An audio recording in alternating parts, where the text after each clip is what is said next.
Le changement, c'est lui. Avec François Hollande, la gauche revient à l'Élysée 17 ans après le départ de François Mitterrand.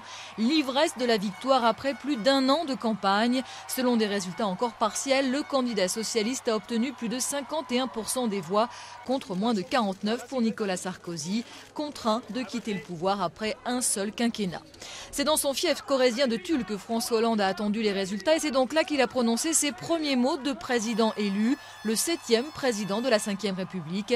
Il s'est d'emblée posé en rassembleur en assurant qu'il serait le président de tous. Trop de fractures, trop de blessures, trop de ruptures, trop de coupures ont pu séparer nos concitoyens. C'en est fini. Après ce bain de foule à Tulle, François Hollande a rejoint Paris aux côtés notamment de Valérie Trierweiler, sa compagne journaliste qui devient donc ce qu'il est convenu d'appeler la première dame de France.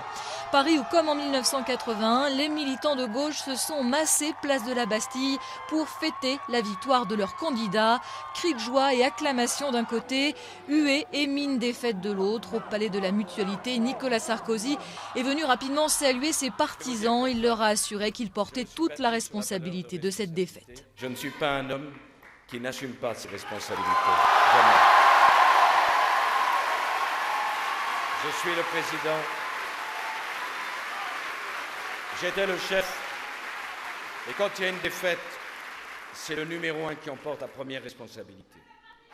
Nicolas Sarkozy a ajouté qu'il allait redevenir un Français parmi les Français. Il ne mènera pas la bataille des législatives, même s'il l'estime gagnable.